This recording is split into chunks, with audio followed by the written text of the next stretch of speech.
Just a short time ago, the president tweeted this: "In keeping with my campaign promise, my administration is announcing a plan to give working and middle-class families breathing room as they prepare to resume federal student loan payments in January 2023. I'll have more details this afternoon." And while he's set to cancel billions of dollars in student debt, progressives within his own party, they are not happy. They say it doesn't go far enough. Meanwhile, critics say the move will penalize the responsible Americans who have already paid off their loans by making them now foot the bill for those who haven't paid just yet. Plus, there are concerns that the handout will increase inflation and widen the wealth gap. So let's take a look at the numbers. The plan is expected to give the $10,000 handout to those making less than $125,000 a year. That adds up very fast, with one estimate putting it at $300 billion over the next 10 years. And that is on the low end. Even still, that amounts to an additional $2,000 for every single American taxpayer. Carly, the left always says handouts for the rich. They complain about tax cuts, which end up benefiting all. But make no mistake, this is a handout to the rich. We have the numbers. The Penn Wharton business model says that anywhere from 68 to 70% of these loans are going to go to those in the top 60% of the income distribution. That's a break for the rich. There's no other way to put it. You put it exactly accurately, Kayleigh. The unemployment rate right now is 3.5%. So earlier this month, the president made this whole speech calling it the lowest unemployment rate in over 50 years. More people are working now than at any point in American history. So then why would he cancel a portion of debt for a group of people who signed a contract saying they would pay it back and who are working? Also, a big selling point of the Inflation Reduction Act was that it would reduce the deficit by $300 billion. This would increase the deficit by that exact amount, plus the CHIPS Act, another $300 billion, veteran spending bill, another $300 billion on top of that. Some of those things are money well spent, but don't give me fiscal responsibility. And Kayleigh, you're right. This really is stealing money from a group of hardworking taxpayers to buy votes from people who are disproportionately wealthier. The very left-leaning Brookings Institute found that a third of all student debt is held by the wealthiest 20% of households in this country. I don't know who advised the president on this, but that person should be fired because he is angering everybody from progressives on the far left to conservatives on the right. And people like Larry Summers, Dagan, who is not necessarily a right-wing economist. He's an economist from Harvard who has come out and has said that this could increase inflation macroeconomically or microeconomically by having colleges increase tuition. That's what this will incentivize. Yeah. And whatever you think of the economics of it, the bottom line is 59% tell CNBC this is going to increase inflation. Yes, it absolutely will. Here's one Larry Summers tweet from earlier in the week. The worst idea would be a continuation of the current moratorium. This is the moratorium on making student loan payments that benefits, among others, highly paid surgeons, lawyers, and investment bankers. And in the short run, the worst part of this is extending the moratorium on making those student loan payments, which the Biden administration is going to do. They won't have to make payments until at least the end of the year. In the tweet from President Biden, he said, "This is the final time we're doing this." Oh, really? Don't count on it, because they extended it in April when unemployment was at 3.6% and inflation was at 8.5%, near a 40-year high.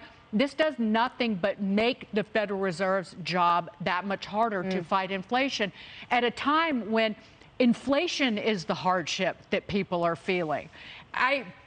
I'll point this out. The greater the burden on the Fed, the central bank, to fight inflation through destroying money and raising interest rates, the deeper the recession will be going into next year. Right now, 1 out of every 6 American households can't make their power payments, their electricity payments, that there are, and this is in the middle of the summer because electricity prices are soaring. There's never been a crisis like this ever, at a time in electricity prices when Americans were so far behind on their bills. So the Fed has to balance that with avoiding a recession. This only makes matters worse. Can I just add one thing? President Biden should really just get up there and say, okay, I'm forgiving this debt, I'm extending the payment moratorium, but screw the majority of Americans who don't have a 4-year college degree, because that's 62% of the country. Yeah, so why is he doing it? Dr. Sapphire, here's why he's doing it. I'll never forget this poll that I saw. It's July. It's New York Times, Siena. Eye-opening numbers from his base. We know young people disproportionately voted for Joe Biden, but take a look at this. Just 1% of 18 to 29-year-olds strongly approve of the president, 1%, and then 94% of Democrats under 30 say they wanted another candidate. This is why he's doing it, not to help you, to help him. Well, Kayleigh, referring to what Dagan just talked to, I know some of those surgeons and other physicians who have had their student loans on pause for the last several years. And I'm going to sound like an old curmudgeon here for just a minute, but I'm pissed. I graduated medical school with over $300,000 worth of debt, and I worked really hard for 10 years paying it off. And I just got done putting one of my kids through college so he could graduate without debt. But I had colleagues, some who made less than me, some who made more than me, who haven't had to pay any of their student loans all throughout COVID. And President Biden is now just doing it again, a 5th pause on their student loan payments, and they make good money. They should be able to pay that back, not creating a larger federal deficit. But what is happening under President Biden is he's just furthering the equity, the wage gap here, because a recent poll just showed about 53% of newly graduated students are not finding jobs right away. And some of that is because Gen Zers, these jobs don't just check off all the boxes that they want. They are not taking jobs because they feel that need, that they need money. They're staying at home and they want this work-life balance. And so they're not feeling the pressure to get a job and make money. And that is what President Biden has done through a lot of his government hand-me-downs. More people are on food stamps, that he took away the work requirement, and the same thing's happening for people graduating. You have rising tuition costs, and you're having a decreased quality of education in this country. It's time for people to start paying back their student loans, and you need to expand those public service, people who go into public service, police officers, teachers, and others, help them pay off their student loans. Not everyone. This is not going to help, and it just checks a box for him because of his campaign. That's extraordinary what you just said. So you had more than $300,000 in debt that you paid off. Not only that, but your children as well. And Elizabeth Warren in 2020 was asked about a situation very much analogous to that of Dr. Sapphire. Here's what she said about it.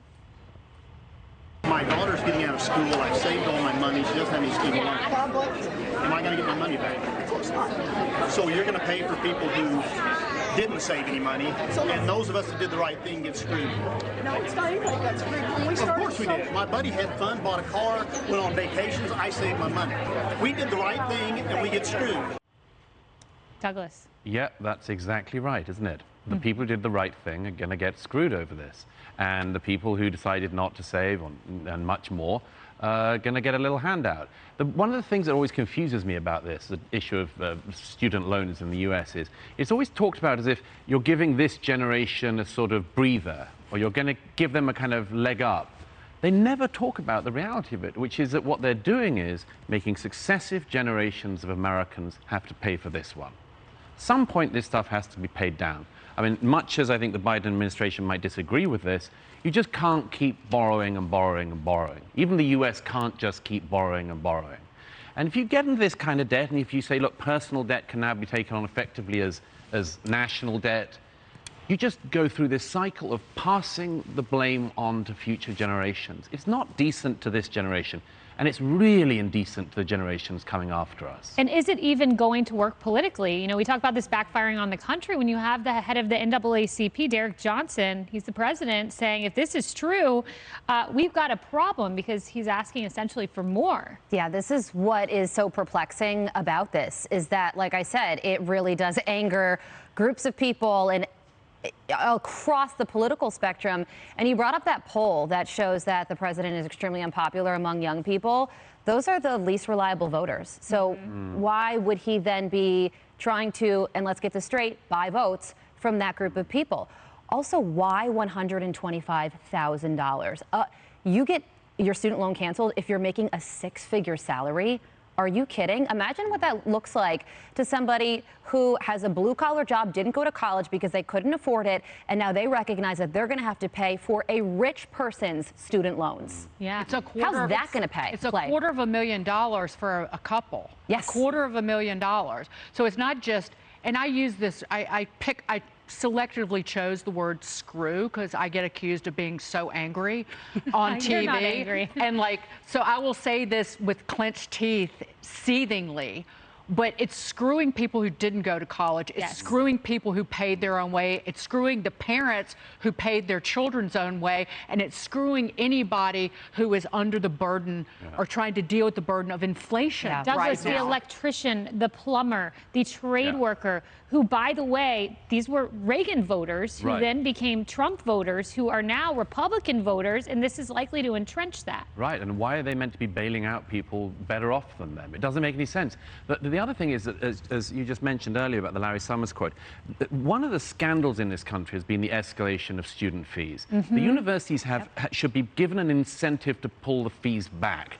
Lower the fees for students in this country. You know, the escalation of fees in the US in the last 2 decades is almost exclusively to do with the growing bureaucracy in American education. It's not that people are getting a better education now than they did 20 years ago or 10 years ago. It's that they've got a bigger bureaucracy that they're paying for now.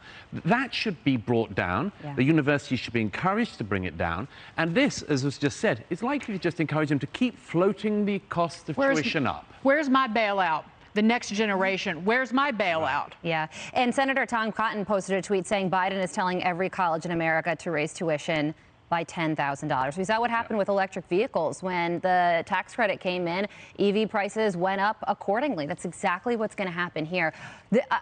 There are times in politics where you may not agree, but but you see where the other side is coming from.